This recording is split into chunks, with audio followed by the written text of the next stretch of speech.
This session is going to be about the main purpose of this chapter, guys. Do you remember what was the main purpose of this chapter? Of course, it was to solve a differential equation, right? But this time we decided to use the Laplace transformation, but on the way, right, we saw we have a problem taking the inverse. That's why, right, we improved a lot of techniques to be able to take the inverse Laplace of any functions. But later, right, now we have at the position. Later, we improved a lot of techniques to take the inverse Laplace from the table, algebraic manipulations, right, the algebra, and then also partial fraction techniques. Now we have all those techniques so that we can take the inverse Laplace. So in this session, I'm gonna solve a differential equation using the Laplace, and then we're gonna combine all the techniques we have learned. But let's look at the process, right? How we did it so far. So step one, of course, we are gonna need the Laplace transformation, right? So the first step, always take the Laplace transformation of differential equation. And then we did one time, and then we ended up, right, that we need to have the inverse Laplace of the transformation. In step two, after taking the Laplace, you need to be able to find, right, your Laplace equation. So we call, most of the time, it is going to be either f of s or the y of s we are going to end up. After finding the f of s, the result of Laplace, to be able to find the solution. What is your solution? Either it is going to be y of t or f of t, right? So you need to take the inverse Laplace, what you found in step two. So we have learned a lot of techniques to take the inverse. This three step will help us to solve any differential equation. And then at each step, as you see, right, we have a lot of tools to apply to find out, to figure out what is the Laplace, and then what is the Laplace function at the end of that, right? And then we know how to find out the inverse Laplace. So we can definitely use the table, and as well as the algebraic techniques, also the partial fraction, so forth. Later, we are going to learn a couple different techniques to be able to find the inverse Laplace of differential equations.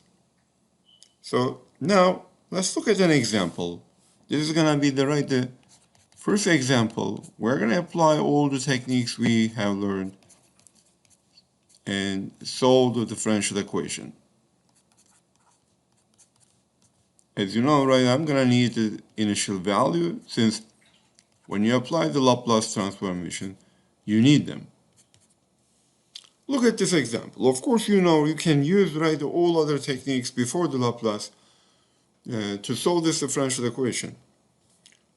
The right-hand side was given just the exponential function. You can easily use the MUC, method of undetermined coefficient, or the variation parameter techniques, right? And then you can solve it. But this time I'm going to use the Laplace instead of those two techniques. We said that step one should be, of course, taking the Laplace of the differential equation. So Laplace of y second prime minus 2y prime plus yy, and Laplace of the right-hand side. When I take the left-hand side Laplace, right, of course I can use the linearity and also the Laplace of the derivatives, right? We have learned all of these. Laplace of second derivative is equal s squared y of s minus s times y0 minus, y prime 0. These are small y's, guys. That's why it's okay. Now, you are going to use the initial value, but this big y, is the Laplace of the y. And then minus 2 times the Laplace of y prime is equal s times y of s minus y0. And plus 5 times, be careful, since that's the common mistakes people do. The Laplace of y is equal y of s. Don't forget that part. And then the right-hand side Laplace is going to be equal negative 8 over s plus 1. Okay, that was step one. Now, I need to figure out, in step two, what is my y of s. To do that, I'm going to use the sum algebra and also the initial value. Y of s is equal to, and then y prime 0 is equal to 12. And then I have another y0 is here, which is 2. So y of s, these are common terms. Look at it, guys. These are common terms. That's why I can group them. I'm going to have s squared minus 2s plus 5. And then outside of this common terms, I just have here, look at the negative 2s. And then I have here the negative 12. I also have here the negative 2 times negative 2, which is plus 4. And then that's equal negative 8 over s plus 1. One tip here, guys, this part, which is the coefficient of y of s, should be similar to your auxiliary equation, should be equal to your auxiliary equation. If you look at the similarity between the differential equation, right, and then this part, as you see, they are almost same, right, with the term of s squared minus 2s plus 5. Correspondingly, you have the y second prime minus 2y prime plus 5y. That gives you a lot of help. If you don't have this one, you should be certain, okay, you didn't do any mistakes before. So y of s then times s squared minus 2s plus 5.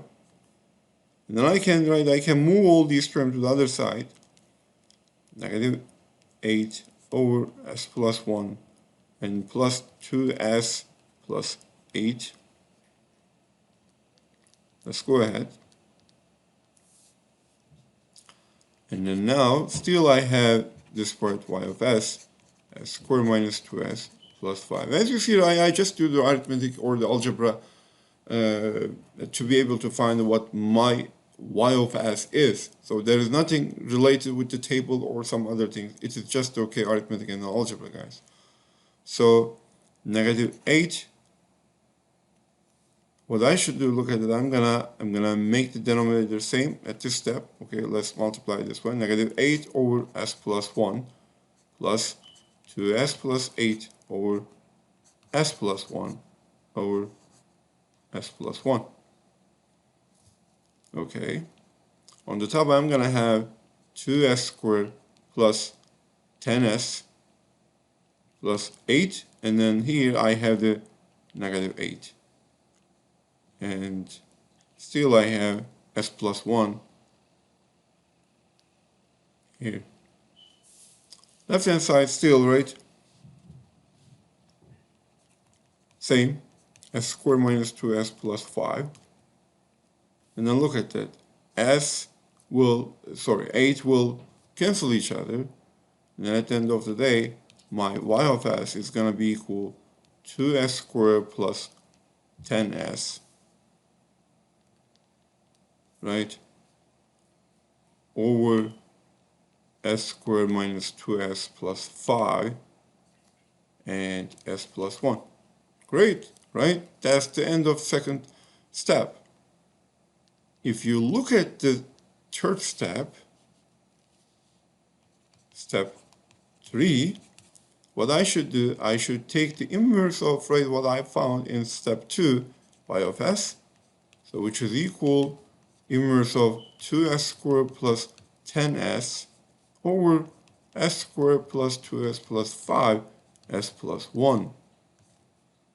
Okay, so you should be applying all the techniques we have learned, but the good news, I solved this same question in the previous video. Please look at the previous examples in the previous section, okay, so that you can find out the inverse Laplace of y of s. As you remember, the inverse of this one was equal 9 e to the t cosine 2t minus 4 e to the t sine 2t and minus e to the negative t. I hope you remember that section. Please, okay, go back and then watch that video, okay, so that you can go through each step, or you can just try here, and then go back later. Okay, that's all, right? These are all steps, we we need to try when you want to solve the differential equation using the Laplace transformation.